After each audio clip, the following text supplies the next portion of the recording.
with my fan because it is really hot. So I got a fan on in the background. Sorry about that. That's a little bit of an inconvenience, but it's hot as hell where I live. But anyway, I'm here to get back at you guys. I figured I would go ahead and do 2 movie reviews in one this time because I figured I could get both these movies summed up pretty good in one video. Pretty much, they're both pretty new movies. I'm going to do a review for Terminal, starring Margot Robbie, Simon Pegg, and Mike Myers, which is a weird cast, and Dark Crimes, starring Jim Carrey, in another thriller, dark type movie, kind of like Number 23, except, well, really even darker. But anyway, just to jump in, Terminal, I was looking forward to this movie just from the cast. It sounded interesting with the kind of cast they got in this film. It's just a mishmash type deal with Margot Robbie, who's an actress I like. Simon Pegg, I like him. Hell, I like Mike Myers. I think he's great as Austin Powers. I like those films. I like Wayne's World Part 1 is a classic for me, comedy-wise. Yeah, hell, I like Wayne's World 2. Just to jump in, I'll just go ahead and say it. The Terminal was a big letdown. I'd give it a half a star from 1 to 4. It does suck. It does. It's not like one of the worst films I've ever seen, but it's crap. Just jump into the film. You got like Margot Robbie. It takes place in like this future Batman Forever, Blade Runner, neon type world, and she pretty much works in this cafe or diner or whatever. And there's these 2. Simon Pegg pretty much shows up in there. He's like this English teacher who's dying of a sickness. I think it's supposed to be cancer or something like that. I don't even think he knows.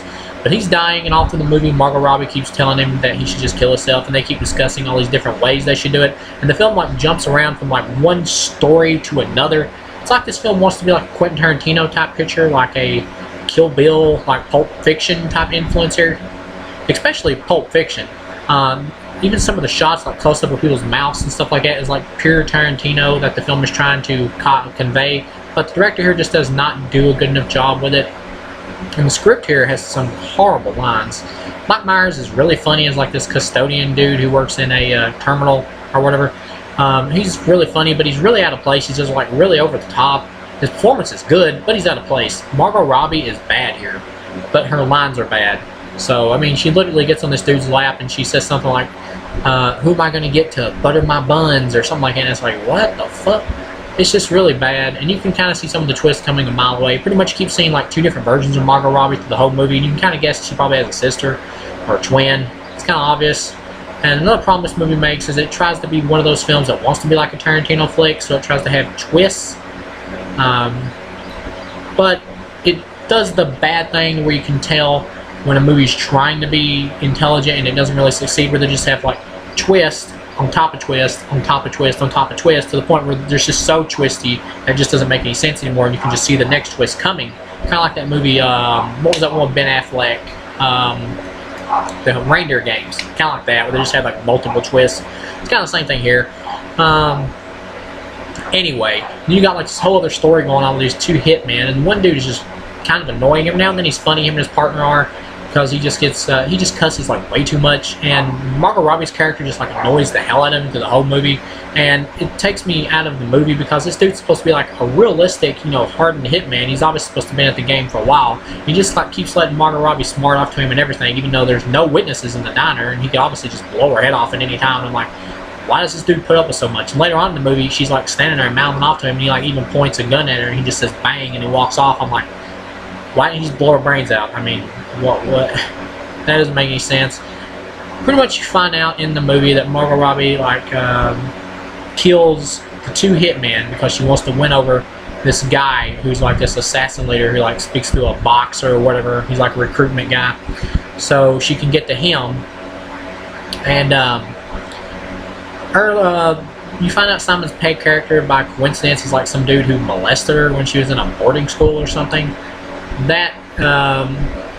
That was interesting. I kind of like that twist, but the movie bounces back and forth so much between the 2 stories that you kind of start to lose interest in the Simon Pegg one a little bit, because it doesn't really flow very well with the other one, and just the movie's too freaking long. And eventually she ends up killing him when he realizes who she is. She wants him to remember her. Performance is good. Margot Robbie's way too over the top. This is what Harley Quinn's could have been had she not been restrained. Literally in the movie, she's like this guy, she's like Harley Quinn, she's like very poor choice of words. do it like real ugly on my face. It doesn't really work. Pretty much get to the ending, and one hit man she keeps hitting like younger guy, so he betrayed the old dude, kill him. And at the end of the movie, she kills him, which you see coming. You know that she's using him. And you find out that Myers is like this dude speaking to the boxes time. He's not like this retarded type dude. Which I kind of like it. Had the movie stopped there, I would have let the movie as passable. But it tries to be even more chaotic and it tries to be smarter than what it actually is. Because once you know that Myers takes all his fake makeup and stuff, and it's like leaving the terminal, you know that the movie hasn't went off yet. It's going to be another twist. You can see it coming. And here's where it just goes completely crazy. Margot Robbie shows up and you find out he's actually a father who murdered their mother years ago.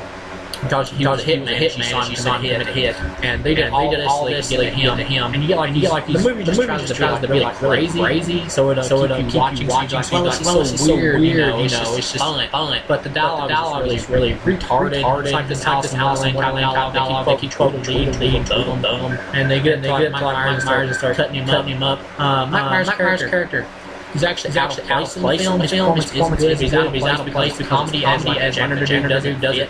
It's like Mike Myers' standard comedy. He would have worked in more wackier assassin movie, but not a movie trying to have some type of some darkness and seriousness like this going forward. And later on at the end of the movie, when they just pretty much cut him up pieces, he dies in the movie. They just like Margot Robbie really mugs a lot in this film. This is her worst performance. It is a bad performance. All in all, half a star. Wasted time. Nobody's performance in the film is good for the film. Myers did, but he's out of place. Margot Robbie mugs way too much. The guy who played the assassin, older one, fine, but he just had his dialogue bad. He was annoying after a while. And the guy who played the younger, he was fine. His character was incredibly stupid. Because he couldn't see that Margot Robbie was playing him. Half a star, just a waste of time on film. Interesting idea to do Tarantino Blade Runner merger flick, but it just doesn't. I'd like to see this concept by a better director or more seasoned director, whoever this guy was. Or at least writer. The screenplay is bad too. It's not just the hell I did director better than writing. We jump into Dark Times, the Jim Carrey flick. This one fares a bit better and give it 2 stars. It's a passable movie. Most like no reviews of this film on the internet, which is weird. None of nobody's like except for me. So I figured I'd be the first. It's not a terrible movie. It's a low 2 star film. Jim Carrey plays like Polish detective investigating his crimes, like sex club, and somehow ties in like cops to go there. But Jim Carrey's like kind of disgraced on the team of the police. You never really find out why. You kind of get hints at it, but you never really find out why it is. Pretty much the movie is long. It is really drab. Like it's really brooding. It's really dark. It's not like a big explosive. It's not like action. It is very slow paced. Jim Carrey's performance is good. Every now and then he deep voice to make sound Polish. But he does a good job. It's not great. He does good. He's fine on film. To see if his home life is really distant from his family. You kind of get the idea that he's kind of those cops who merges himself in the case. You know what I'm talking about. But you never really play on what the deal is with him and his family. They really go enough. Kind of a waste of detail. I would have liked more that. Pretty much get to the film. Jim Carrey like convicts this author of the murders because he's been writing about the murders in his books, and they're kind of exactly the same way. As they have in real life. So he goes after the dude. This is actually based on a true story. Look up the true story. It's actually interesting and better than the movie itself. And of course, you find out once you read the true story, a lot of liberties. It would have been better if the movie just had the actual story, in my opinion. It's a cool story. Look it up. So he goes after dude. Later on in the film, of course, Jim Carrey cheats on his wife or whatever. His wife's like a woman. Cheats on her because he gets the idea he's become obsessed with the case and get too into the killer or whatever. He like cheats on his wife with the woman that's living with the supposed killer, the writer or whatever. She's like a prostitute ex from like sex club. He like sleeps with her and he starts slapping her in the face. Kind of the idea, too much like the killer and listening to his audio tape, too much. That doesn't really fly in the movie. It doesn't work. This film has like a couple of ideas, and they just don't gel together well. The script needed to rewrite here. Or it feels like they just didn't know when to take the story. You get to the film.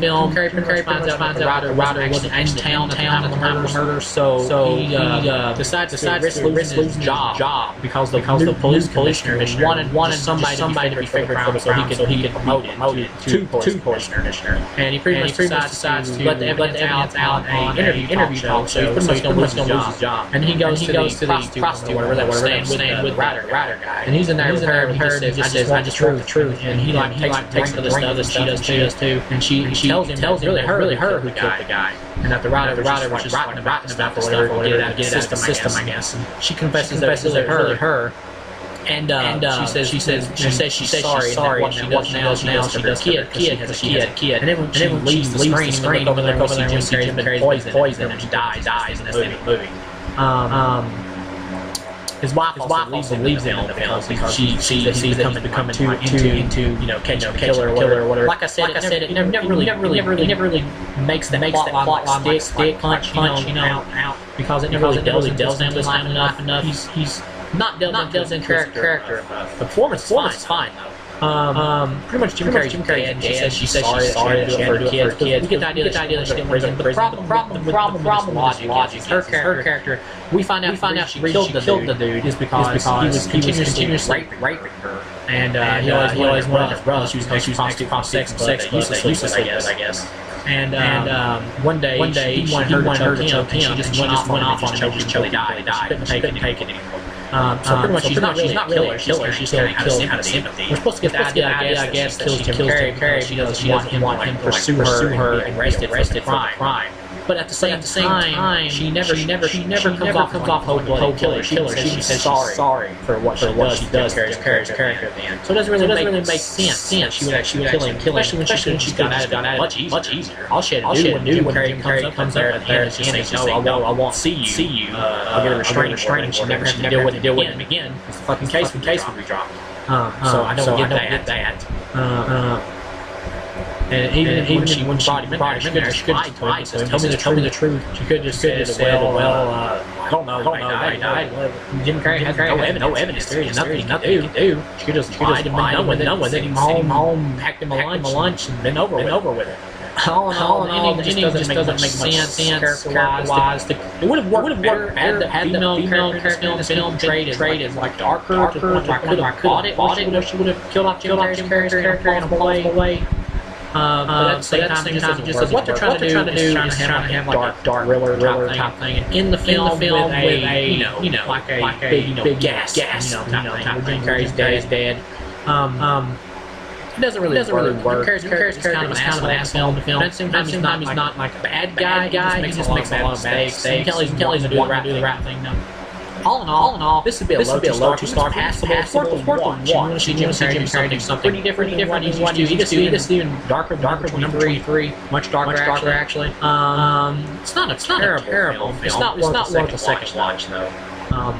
It's a passable. Jim Carrey does a good job. Acting in this film is fine. Nobody here's bad. Nobody here really stands out. Jim Carrey does a good job. Stand out. The script needed to be polished. It felt like sure where they wanted to take the movie. I don't know why they just didn't base it entirely actual case. But anyway, all in all, it's a passable flick. It's worth watching one. I'll see you guys in the next review.